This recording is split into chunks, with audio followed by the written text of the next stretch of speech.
멀리하기엔 너무 가까운 당신. 오늘 설교의 제목이 멀리하기엔 너무 가까운 당신이라는 시적 표현을 표현해 봤습니다.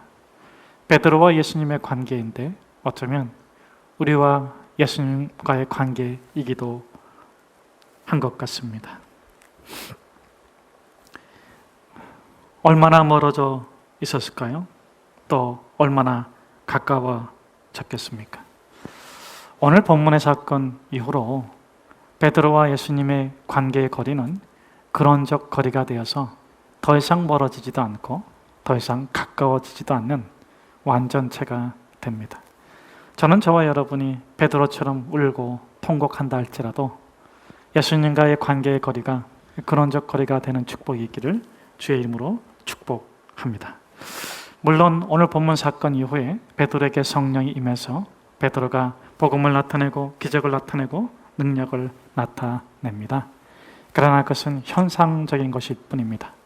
예수님과 베드로와의 관계거리는 오늘 사건으로 그런적 거리, 완전 일체가 됩니다.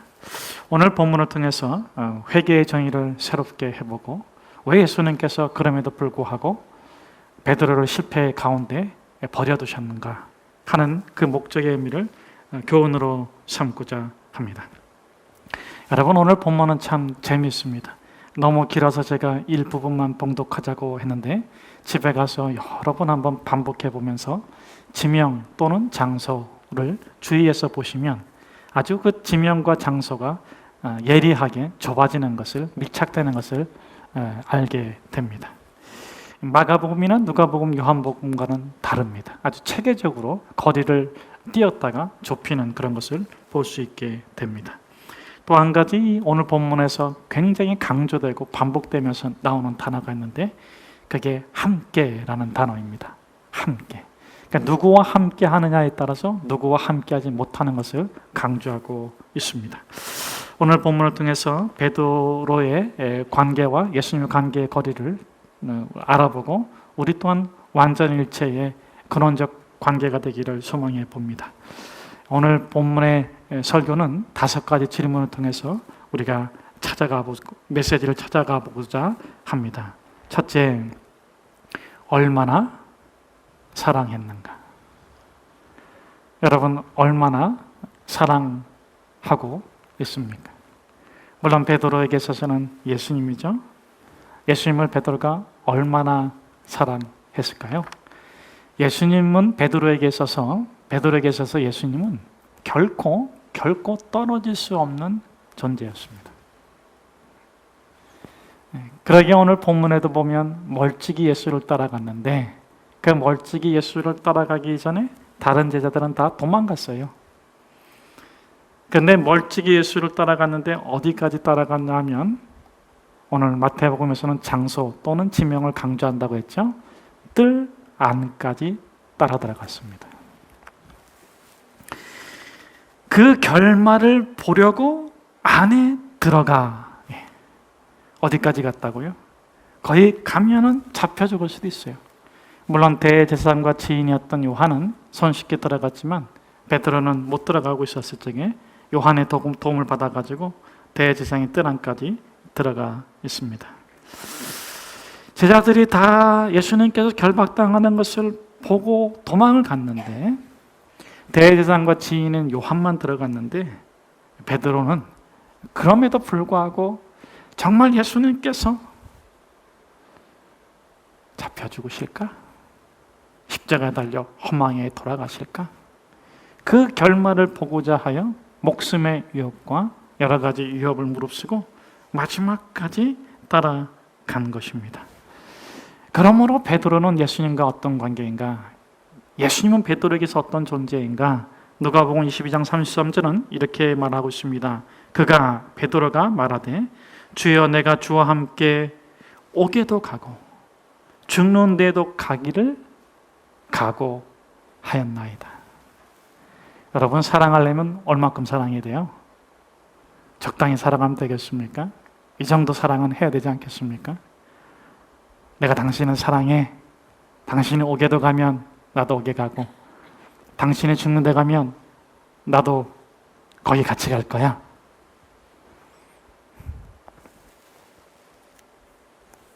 자, 그러면 왜 예수님은 베드로에게 이와 같은 존재가 되었는가? 목숨을 다해서 예수님을 사랑하는 이유가 무엇인가? 첫째는 그의 이름을 불러주었기 때문입니다. 내가 그의 이름을 불러주기 전에는 그는 다만 하나의 몸짓에 지나지 않았다. 내가 그의 이름을 불러주었을 때 그는 나에게로 다가와 꽃이 되었다. 예수님께서 베드로의 이름을, 시몬 그 이름을 베드로 반석이라고 불러주기 전에 베드로는 허망했습니다. 허탈했습니다. 한평생 어부로 살아왔지만 삶의 의미를 찾지 못했고 하루하루 먹고 사는 것에 아주 지긋지긋했습니다. 그럼에도 불구하고 자신의 체면과 위신과 자기 얼굴 값이 있기 때문에 그런 속내를 드러내지 못하고 어쩌면 낮술로, 어쩌면 밤술로 그 마음의 허망함과 외로움과 허탈함을 달래고 있었는지 모르겠습니다. 그날도 한 마리 고기도 잡지 못하고 돌아왔을 때, 그럼에도 불구하고 사람들에게는 이런 날도 있는 거라고 껄껄 웃고 있는 그 허탈한 웃음으로 지겨워하고 있는 베드로에게 예수님께서 뭐라고 말씀하십니까? 깊은 곳에 그물을 던져라. 그물에 가득 찬 고기를 붙잡고 돌아왔을 때 나는 죄인입니다. 나를 떠나소서. 그렇게 자신의 허망함을, 헛됨을, 자신의 이중성을 고백했을 때 예수님께서 그의 이름을 불러주십니다. 베드로야, 이후로는 너가 사람 낚는 어부가 될 것이다. 그 음성을 듣는 순간 베드로는 눈에 보이는 삶이 전부가 아니라 진정 의미 있고 거룩하고 참된 생명의 길이 있다는 것을 알게 되었습니다. 비로소 그는 영생을 추구하는 참 신앙인이 되었습니다. 그러기에 어찌 예수 그리스도를 적당히 사랑할 수 있단 말입니까? 옥에도 가고 죽는데도 같이 갈 정도로 목숨을 다해서 사랑하게 되었습니다. 두 번째로는 베드로 자신에게 그 사랑의 이유가 있었습니다. 그는 예수님에게 꽃이 되기로 결단했습니다. 내가 그의 이름을 불러준 것처럼 나의 이 빛깔과 향기에 알맞는 누가 나의 이름을 불러다오. 그에게로 가서 나도 그의 꽃이 되고 싶다. 우리는 모두 무엇이 되고 싶다. 너는 나에게, 나는 너에게 거룩한 꽃이 되고 싶다. 삶의 참된 의미를 깨닫게 된 베드로는 결심합니다. 예수님의 꽃이 되자. 예수님이 하는 일이라면 앞장서자. 예수님이 하는 일이라면 온 힘을 다해서 돕자. 그래, 예수님께서 나를 뭐라고 불러주셨지? 여러분, 시몬을 예수님께서 뭐라고 불러주셨어요? 그렇죠? 반석. 그래, 예수님께서 나를 반석이라고 하셨으니까 내가 예수님의 방패가 되어줘야지. 그렇기 때문에 가이사라 빌립보에서 예수님께서 예루살렘에 올라가서 당할 일을 말씀하시고 십자가에 죽을 것을 말씀했을 때 베드로가 어떻게 방어하며 나섭니까? 주여! 결코 그와 같은 일이 당신에게 일어나지 않을 것입니다. 사단아, 너는 하나님의 일을 생각지 아니하고 사람의 일을 생각하는도다. 내 뒤에서 물러가라. 그렇게 꾸짖으셨지만 그러나 그것은 아무 것도 아니었습니다. 베드로는 끊임없이 예수님을 방어하고 보호하기로 결심합니다. 그래서 방금 전에 검과 몽치를 들고 예수를 잡으러 왔을 적에도 베드로는 칼을 뽑아듭니다. 왜요? 예수의 꽃이 되어야 되니까, 예수를 보호해야 되니까, 예수를 지켜야 되니까. 그런데 예수님께서는 베드로에게 이렇게 말씀하십니다. 칼로 서는 자는 칼로 망한다. 칼로 칼집에 꽂으라. 그리고 말고의 길을 고쳐주셨습니다. 여러분, 그렇게 두 번씩이나 큰 거절을 당했음에도 불구하고 이제는 너가 날 따라오지 않아도 된다고 말씀하셨던 그 예수님 앞에서도 베드로는 결코 그 마음속의 중심의 결단을 포기하지 않습니다. 왜냐하면 그렇게 가이사랴 빌립보에서는 사단이라는 욕을 먹었어도, 마귀라는 욕을 먹었어도, 방금 전에는 칼을 휘두르는 자는 폭력배라고 혼이 나서도, 그럼에도 불구하고 베드로는 목숨을 다해서 예수를 사랑하기 원하기 때문에 그렇습니다. 또 한편에서는 은근히 그런 마음도 있었겠죠. 그렇게 결말을 보려고 들어간 것입니다. 비록 이렇게 무력하게 당하시지만 오병이의 기적을 일으키시고 죽은 자를 일으키신 우리 주님께서 단순간에 모든 대적들을 물리칠 수도 있을 거야. 그런 희망적 결말에 대한 기대도 있지만, 그러나 그것보다는 정말 주님을 떠날 수 없게, 주님을 떠날 수 없게 그 뜰 안까지 따라 들어간 것입니다. 베드로는 예수를 얼마나 사랑했을까? 자기 자신이 무너지는 상황 가운데서도 끝까지 예수님을 사랑하기를 원했습니다. 그리고 위협을 당하고 고난을 받고 침뱉음을 당하고 체포되었지만, 그러나 그렇게 무너지는 예수님께서 마지막 순간에 회복되기를 진정 원할 만큼 사랑했습니다. 여러분들은 그렇게 사랑하는 대상이 있습니까? 여러분 그렇게 사랑해 본 적 있습니까? 아니, 여러분 그렇게 사랑을 받으신 적이 있습니까? 여러분, 언젠가는 그렇게 살 거야, 그러지 마시고 지금 온 힘과 온 마음과 온 열정을 다해서 참되신 구주이신 예수님을 사랑해 보십시오. 아니, 그분을 사랑하기 이전에 그분의 사랑을 받아들이십시오. 우리가 진정한 사랑을 받아들일 때 비로소 우리는 참된 사랑을 나눠줄 수 있는 그런 사람이 됩니다. 오늘 본문에서는 안타깝게도 베드로와의 기대와는 다르게 전개되고 있습니다. 자, 그러나 베드로는 그만큼 사랑했다. 두 번째 질문입니다. 아름다운 관계는 추억으로만 남아야 하는가? 아름다운 관계는 추억으로만 남겨야 하는가? 오늘 본문에 있어서 베드로는, 물론 이것은 저의 해석입니다마는, 참된 사랑을 더럽히지 않기 위하여 아름다웠던 관계를 추억으로만 남기기로 결단합니다. 거짓 증인들이 나와서 예수를 욕하고 고소하고 거짓 증거를 내세우고, 마침내 그래도 증거를 잡지 못하니까 두 명의 거짓 증인자가 나서서 이 자가 성전을 헐고 사흘 만에 짓겠다고 했다고 말을 할 때 대제사장이 옷을 찢으면서 예수를 모욕하고 욕하는데, 파이터들의 욕설 앞에서 그저 침묵하시는 예수를 보면서 이제는 예수님과의 관계를 여기서 정리해야 하겠구나 하는 생각을 갖게 되는 것입니다.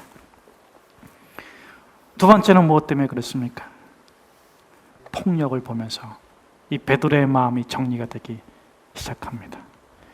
예수님의 얼굴을 치고 침을 뱉고 모욕을 가하고 폭력을 행사하는데, 그들의 얼굴은 조금도 상기되지 않았고 그들의 얼굴은 조금도 슬퍼하지 않으냐며 오히려 빙그르 웃으면서 예수님을 모욕하고 치고 때리는 폭력을 보면서 베드로는 자신이 만약 예수님과의 관계를 정리하지 않는다면 그들의 폭언과 폭력에 자기도 예수님처럼 당하겠구나 하는 현실을 직감하게 되는 것입니다. 어쩌면 그 당시 그 순간 베드로는 많이 울었을지도 모르겠습니다. 그토록 사랑하는 예수님이 당하는 수치, 곤욕, 폭행을 보면서 오늘 본문 69절에서는 그가 밖으로 나오게 됩니다. 밖으로 나왔지만 어쩌면 자기 마음속 안에 있던 예수님을 마음 밖으로 내보내는 순간이라고 마태는 그렇게 조명해주고 있는 것입니다. 자기 마음속에 있는 그 순수한 아름다움, 그 대상이 못되고 추악하고 더럽지만 그래도 그 순수한 아름다움의 사랑을 간직하기 위해서 관계의 거리를 띄워놓는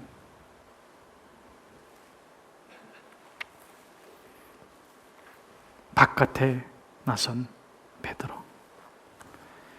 그런데 마태는 그렇게 베드로가 예수님과의 관계를 멀리하면 멀리할수록 그의 가슴으로 더 파고 들어오는 관계가 있는 것을 표현해주고 있습니다. 여기서 정리하는 것이 예수님을 아름답게 추억하는 거예요. 그렇게 관계를 정리하고 바깥들로 나온 것입니다. 바깥들에 나왔을 때 한 여종이 베드로에게 묻습니다. 너도 갈릴리 사람 예수와 함께 있었다. 그 다음에는 다른 여종이 어떻게 묻습니까? 그래 맞아, 너 나사렛 사람 예수와 함께 있었다. 세 번째는 어떻게 묻습니까? 너도 그 도당이다. 함께라는 단어보다 더 강조된 단어죠. 너의 말소리가 그것을 표명한다. 여러분, 이렇게 예수를 모른다고 부인하고 맹세하고 저주하고 거부하는데 부인하면 부인할수록 파고드는 것이 무엇입니까? 나는 갈릴리 사람 예수와 상관없어. 나는 나사렛 사람 예수와 상관없어. 내 말씨가 그렇지만 나는 몰라. 나는 그를 욕할 수도 있어. 나는 그를 저주할 수도 있어. 그러면서 그렇게 모른다고 띄워놓는데 띄워놓으면 띄워놓을수록 모른다고 부인하면 부인할수록 이 베드로의 가슴을 파고드는 진실은 무엇입니까? 나는 예수님을 알아. 나는 예수님을 믿어. 나는 예수님의 제자야. 나는 그분을 사랑해. 나는 그분과 함께하고 있어. 나는 그분과 함께하면 좋겠어. 그러나 그렇게 할 수 없는 현실로 인한 그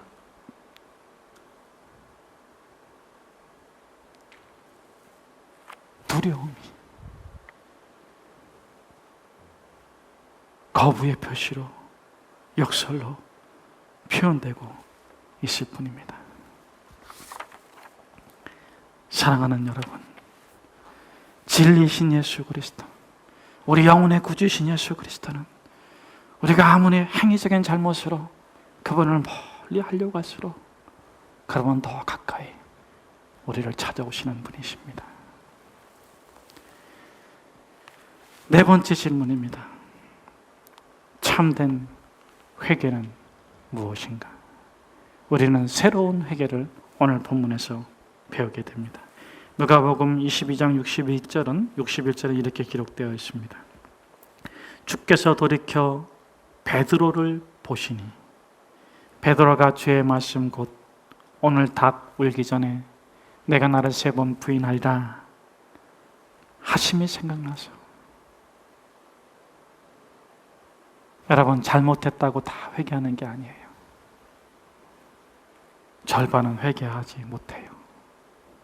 절반은 회개해요. 회개하지 못하는 사람은 아직도 자기가 운전대를 붙잡고, 아직도 자기 의지를 가지고, 아직도 자기의 욕심대로 벌어진 상황을 해결하겠노라고 날뛰는 사람이 아니겠습니까? 이런 사람에게는 회개가 일어나지 않습니다. 그러나 주의 말씀이 생각나는 사람은 회개하는데, 주의 말씀이 생각나는 사람은 자기가 잘나서 성경 공부를 많이 해서, 아니요, 주님이 그를 보시니. 구원이 전적인 하나님의 은혜인 것처럼 회개도 전적인 하나님의 은혜예요. 여러분, 어떤 사람은요, 딱 한 번만 회개하려고 하는 사람이 있어. 남자가 태어나서 딱 한 번 울면 됐지, 이런 사람들이 주로 그래요. 난 딱 한 번만 회개하면 돼. 내 전에 지은 모든 죄, 내가 지금 지은 죄, 내 앞으로 지은 모든 죄를 성경 말씀대로 다 용서해 주셨다고 했잖아. 난 딱 한 번만 회개해. 아주 짧고 굵게 좋은 것 같지만 아니에요. 사랑하는 온누리 비전의 성도 여러분, 자주 웁시다. 많이 웁시다. 주님과의 눈을 마주치고 그분의 선하심과 의로우심과 완전하심 앞에서 많이 웁시다.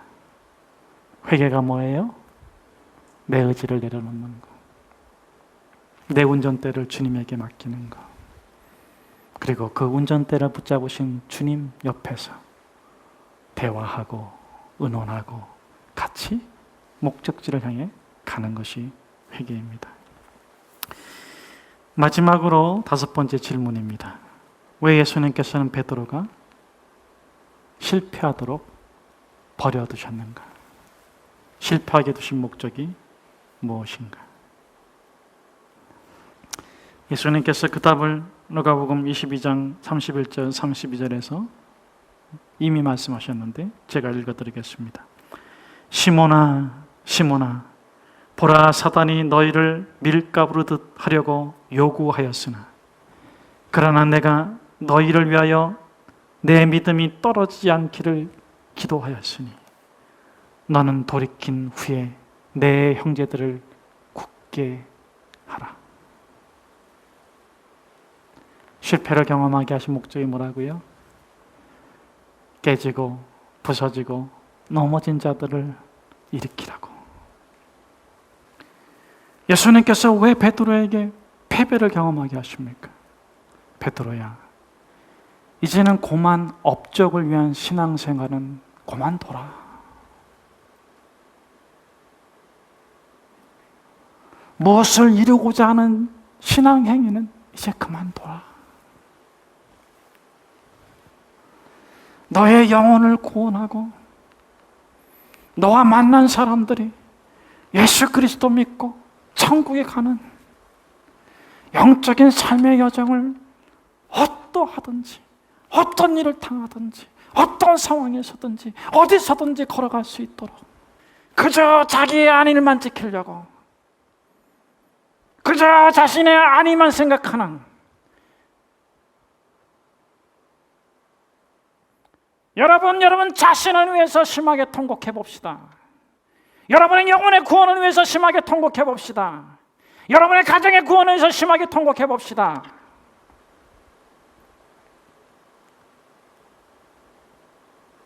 여러분, 꽃이 떨어져야 열매가 맺히는 것입니다.